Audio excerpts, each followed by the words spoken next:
ISO boom. What's going on, YouTube? It's your favorite YouTuber, you just don't know it yet, and we back with another video. It's kind of like a follow-up, I guess you could say, to the video of cleaning and restoring gloves. So it made me start thinking, what gets us to the point to where we have to start cleaning these gloves anyways? I mean, obviously, besides, you know, our hands be getting stinky in there and we be catching dirty balls, paws. Let's restart that. Besides the stuff that we be doing on the regular basis with these gloves, catching passes and, you know, we sweat, we get dirty, etc., etc. So how do we get to the point to where gloves will get messed up and we have to restore them, but what else are we doing that's killing our football gloves? Let's get into it. So the first issue here is just, it sounds kind of backwards, counterintuitive, but over cleaning. I'll get into under cleaning as well, which would again require a certain amount of cleaning. But when you clean your gloves, I feel like there's a million different types of explanations and theories as to how you clean gloves. And I started thinking this when I box because, bro, if y'all box, for my boxers out there, y'all know how bad, like I'm talking like salt water smelling, your wraps get and your gloves get. Excuse me. Sometimes we have to clean our athletic wear a certain way because they're made of different material. You know, sometimes, like for example, I air dry my jeans because if I dry them in the dryer, then they get all tight and like stiff and I don't like it. And to segue cleaning into gloves and over cleaning them, continuously getting gloves wet is something that's not meant for the gloves, which is why people don't typically wear gloves during raining games. Gloves aren't meant to be soaked. They're not meant to be wet, right? Gloves that continuously get wet, they just ruin the tack or the stickiness palm of the glove, which is what they're there for. Another form of over cleaning that people do is, like I talked about my jeans, is people will dry them with an actual drying machine. To the extent of using a blow dryer, which is still something that I wouldn't recommend. Drying and heating gloves to make them dry is something that let's go into biology where's Will for a second. When things get super cold, we group up. That's why we shiver. We try to get close. Body heat is, you know, think of people, right? You got 3 different people. When stuff gets hot,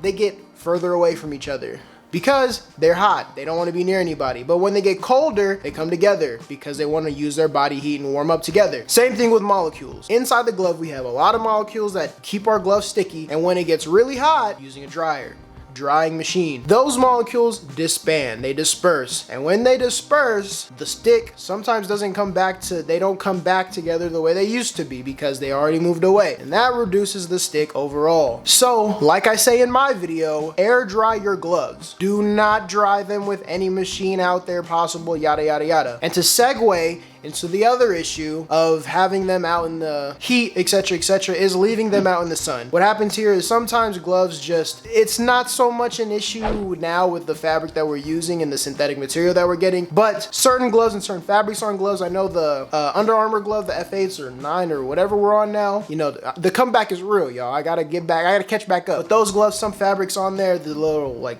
accents, those will like crust up because they get so hot and they dry up. Nobody likes that. They crackle, and that's how you lose certain color, material from the accents, etc. Third reason, and I fall into this issue as well, is how I talk about weak points on a glove. So weak points could be stitching in this area, stitching in that area, or just having the gloves on a certain way that leaves them vulnerable to getting messed up because, you know, we're playing sports. So we're hand fighting, we're catching passes, swiping balls away, balls, blah, blah, blah. I don't know how to do this video without saying pause. So we're just gonna put the pause moment here and just call it a day. So another way of creating a weak point, if you want to call it that, is unstrapping our gloves. I know everybody wants to have their gloves unstrapped. Some people have to do it because they're more comfortable with it that way. Some people like the style, the aesthetic. Some people, if they wear too large of a glove, they'll unstrap it and flip it up. And what this does is the opening to a glove is a Velcro strap, right? So if that is supposed to stick to other Velcro, what do you think is gonna happen if that gets caught? Let alone, that's another piece for somebody to grab on your body, your equipment, and to pull you down, to rip, etc. I've lost, I wanna say 2 pairs of gloves now, just because my gloves were unstrapped. Somebody grabbed them. I'm hand fighting with a receiver, with a DB, and someone will grab that, rip it down, and in theory, it wouldn't have happened if my glove was strapped. They didn't have an easily accessible area to grab and yank my glove. And the fourth reason, this one is kind of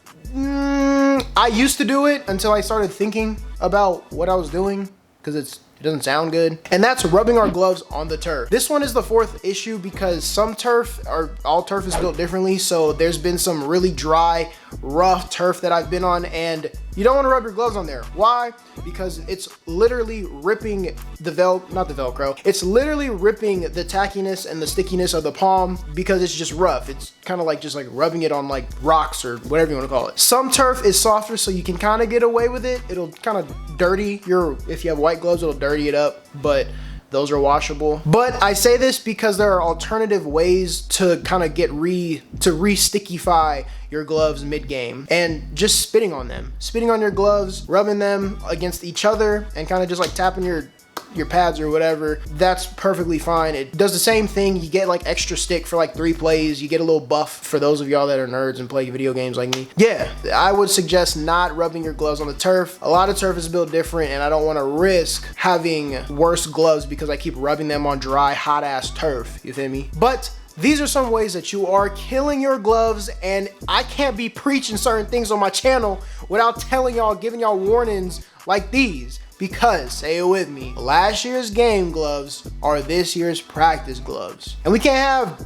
next year's practice gloves being all like half of a glove because we got them all messed up in game days. Sometimes we can just have a plethora of gloves, but we can't do that because some gloves got destroyed in the process, etc. But just try to take care of your gloves, man. We trying to collect gloves, football cleats. Maybe there will be a football cleat one for this, and let me know if y'all want to see that. But yeah, let me know what y'all think. If there's any suggestions, any verses, the versus series are coming back. I have only one versus series in mind right now, and I can't tell y'all because it's gonna be fire. But let me know in the comment section what gloves you guys want to see versus each other. If it's new versus old, second editions versus first editions, 2 completely random gloves, etc, etc. Because like I said, man, y'all gotta keep me up to date. There's certain equipment that I am coming after, and I'm gonna go review those.